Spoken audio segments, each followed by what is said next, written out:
Maglinis ka nga. Anak, tingnan niyo po yung nakita ko. Tingnan mo din mo. Yan, diyan ka magaling. Puro cellphone. Buti pa yung anak ni Aling Susan, tumutulong sa bahay. Pero nay, nakakatawa po kasi. Sumasagot ka pa. Buti pa yung anak ni Aling Susan, hindi sumasagot. Sige po, nay. A few moments later. Good news, nay. 95 yung grade ko sa school. 95? Ba't ang baba? Buti pa yung anak ni Aling Susan, naka 99. Hindi ka kasi nag-aaral na maayos. Matutulog na lang ako. Yan, diyan ka magaling. Natutulog ka na naman. Buti pa yung anak ni Aling Susan, hindi natutulog. Bumaba ka nga. Kakain na lang ako. Yan, kumakain ka na naman. Wala ka lang ginawa kundi kumain. Buti pa yung anak... Tama na. Sumasagot ka pang bata ka, ha? Buti pa yung... Buti pa si Aling Susan, masarap magluto ng ulam. Ikaw, itlog lang, wala pang lasa. Nagrereklamo ka pa sa 95 good grades? Ikaw, ano nakuha mo ng high school? Sige ka, pakita mo sa akin. Buti pa si Aling Susan, hindi mapanakit. Ikaw, mapanakit! Nay, gutom na ako. Gusto mo na ito? Nakain ko na. Ito, pagkain para sa'yo. Pagpasensyahan mo ng nanay mo, ha? Salamat po. Sana ikaw na lang naging nanay ko. Hoy, anak! Pumasok ka nga dito! Sige na. A few moments later. Nay! Hindi ikaw yung tunay kong nanay! Ha? Ano ba nagsasabi mo? Bakit hindi nakalagay dito yung pangalan mo? Sinungaling ang papel na yan! Alam mo nga ako yung tunay mong nanay! Itapon mo na nga yan! Sabihin mo na sa kanya yung totoo! Anong totoo? Na ako! Ang tunay mong nanay! Ikaw yung tunay kong nanay? Nagpapatawa ka ba? Sa akin lumabas yan eh! Ano ba talaga? Magpa-DNA test na lang tayo!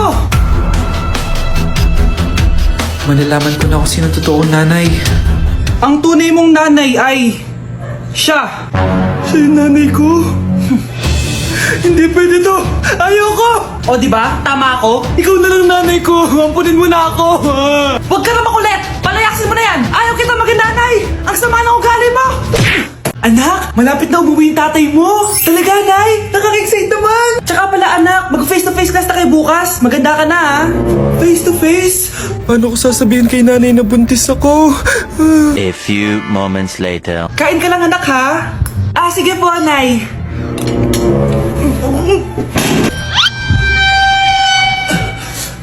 Anak, may sakit ka ba? Wala po, Nay. Buntis ka? Opo, Nay. Kaya di po ako pwede mag face to face.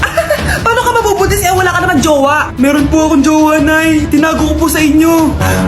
Okay lang yan, anak. Tanggap pa rin kita. Darling, nandito na ako. Andito na pala tatay mo. Darling, eto na pala yung anak natin. Hi, Tay.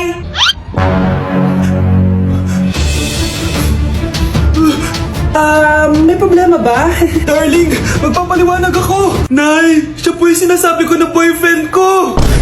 Hoy, Mare, pinagkakarat mo daw na buntis anak ko? Totoo naman eh. Tignan mo nga yung tiyan niya, alaki.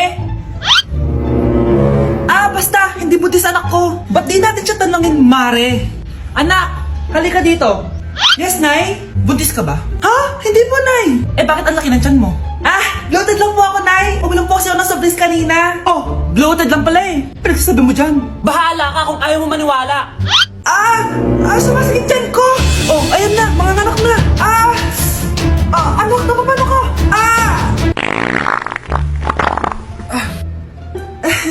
Baho. Sakit. Parang iba na to, Nay. Anak, pabiga ka. Anak, higa ka na malalim, ha? Ire. Sige pa.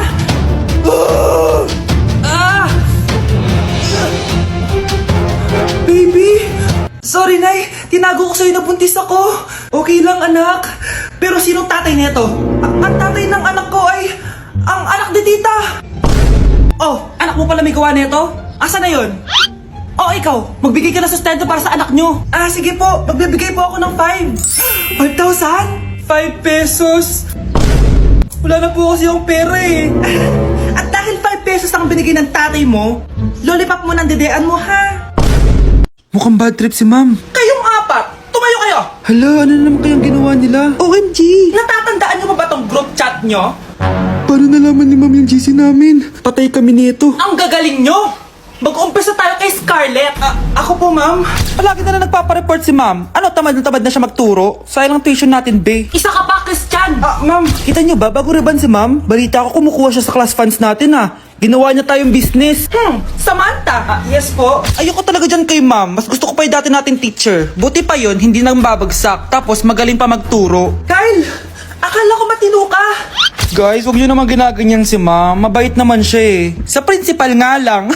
Akala niyo di ko alam mga pinagsasabi niyo sa akin? Lahat po ng sinabi namin sa GC. Totoo po yan, ma'am. Diba sabi nga nila, ma'am, truth hurts? Truth hurts pala, ha? Sige, papakita ko to sa principal sa office. Sige, ma'am, sabihin mo sa principal. At sasabihin din namin yung mga baho mo, ha? Anong ibig mo sabihin? Di ba may GC din kayo, ma'am? Sinisiraan niyo pa nga yung mga estudyante. Paano mo nalaman yon? Isang pindot ko lang dito at masasend na to sa principal. Huwag mong gagawin yan. Huwag mong pipindutin. Humanda ka sa akin, ma'am. Wag! Wag! Hindi ka na magkakajowa. Bakit naman po, Nay? Tumingin ka nga sa salamin. Ang pangit mo. Grabe naman po kayo, Nay. Hindi naman lahat ng tao bumabasa sa itsura. Okay. Tingnan ko na lang kung may magkakagusto sa'yo. A few moments later. Umamin na kaya ako sa crush ko. Tawagan ko nga. Hello, gusto ko lang sabihin na gusto kita. Ay, sorry, may girlfriend na ako eh. Tsaka nakakadiri yung mukha mo. Di kita magugustuhan. Hanap ka na lang ng kasing pangit mo. Sana naging maganda na lang ako. Tomorrow. Ang ganda ko na. Mag-post na ako ng picture. Sino to? Hello? Ang ganda mo na. Wala na kami ng girlfriend ko. Pwede ba tayo magkita? Seryoso ka ba? Maglaway ka.